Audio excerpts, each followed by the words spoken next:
Saudações, nobres ouvintes do podcast Sem Esperança. Eu venho aqui admitir um erro meu, certo? Um erro até antigo, se não me engano, do ano passado, certo? Bom, apesar de também reafirmar certos, como se diz, certos pontos de vista. Como historiador, eu digo que não há como cientificamente, digamos assim, fazer uma previsão, certo? No melhor das hipóteses, só os economistas. É claro que há análise política, por aí vai.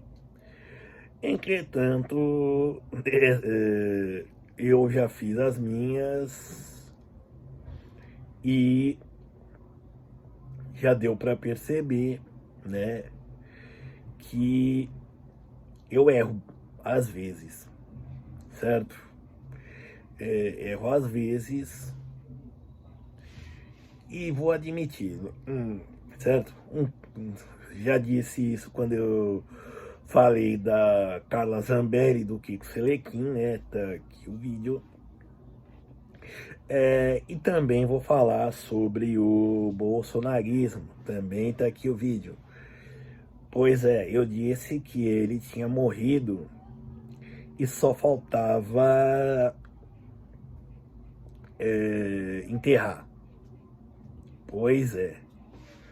Com essa votação que teve da reforma tributária e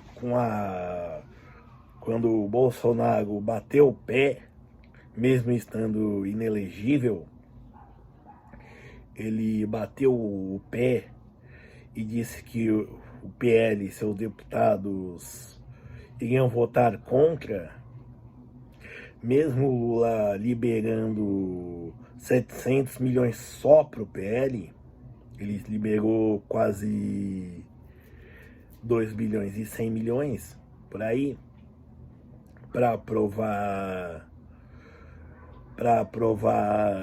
a votação, né? Bom, mas enfim, o bolsonarismo de fato consegue ainda ter algum impacto.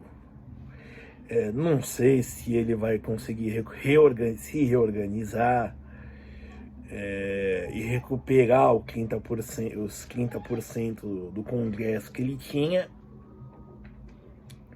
certo? Mas é inegável que ele é ainda uma força combativa e o Bolsonaro é um player no jogo político, certo? Bom, apesar de eu achar que o nosso Capitão Capado ser não ter habilidade política para isso, né? Talvez ele deva ter aprendido alguma coisa e usar. Bom, o fato dele não estar elegível, até mesmo como para se fazer de mártir, como o Lula fez, certo? Principalmente se ocorrer uma prisão para ele, né? Certo? Bom, mas de resto, continua o seguinte: deu para ver que o bolsonarismo ele é autofágico.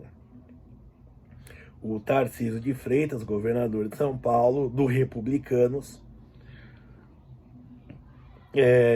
se disse a favor da reforma tributária, certo? E bom, o que isso quer dizer? Isso quer dizer que um bolsonarista assumido, mas que diz que não é fanático, firmou posição contra o chefe, o Capitão Capado, certo?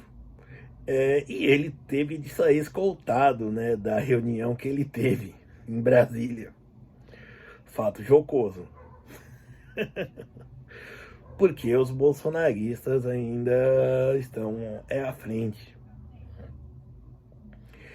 O que eu acho que vai definir mesmo se o bolsonarismo ainda tem poder, digamos assim.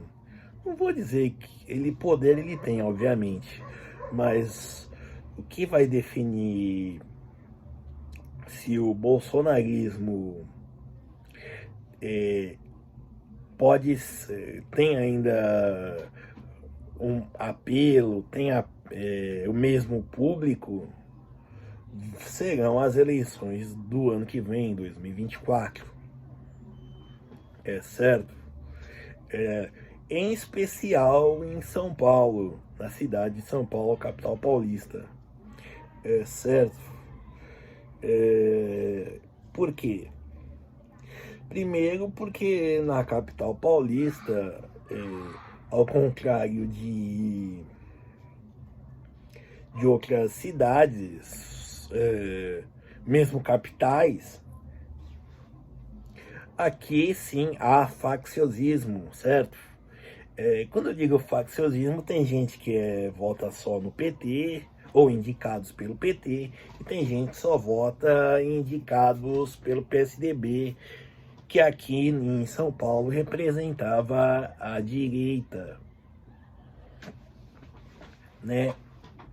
Certo? Por isso que na prefeitura de São Paulo, com exceção do Dr. Paulo Maluf e o Celso Pitta, foi um revezamento entre PT e PSDB na prefeitura, com o pequeno hiato do Gilberto Kassab, né? Que foi reeleito depois que o Serra renunciou. Certo? No caso, a disputa é contra o Boulos, que é o favorito nas pesquisas, Guilherme Boulos, atual deputado federal, e pelo Ricardo Nunes, que tem uma aprovação de 9%. Então, assim, se ele conseguir tornar o Ricardo Nunes, pelo menos colocar ele num segundo turno, eu diria que o Bolsonaro ainda tem o poder de, não vou dizer fazer os milagres, mas um poder de mobilização bem grande, certo? Porque assim, os votos da esquerda, tirando esses partidos pequenos, PCO, PSTU, eles vão todos pro Boulos, certo? Ele não vai ter oposição praticamente à esquerda, certo? Então ele já tem esse eleitorado garantido. Enquanto os outros, que nem o Kim Kataguiri, foi pré-candidato e por aí vai, ele vai disputar com quem? Com bolsonaristas e pessoas que não são bolsonaristas, certo? Então, bom, como eu disse, a questão de competitividade no caso da disputa eleitoral paulistana vai ser de fato o fiel da balança para mostrar se ainda tem potência. E quando eu digo isso, como eu só ressaltando, se o Bolsonaro conseguir conduzir o Ricardo Nunes para um segundo turno, certo? Porque eu duvido muito que ele consiga ganhar. Afinal, só o fato dele ter uma denúncia por bater na esposa e depois ter batido para ela retirar a denúncia já é algo que queima bastante o filme, certo?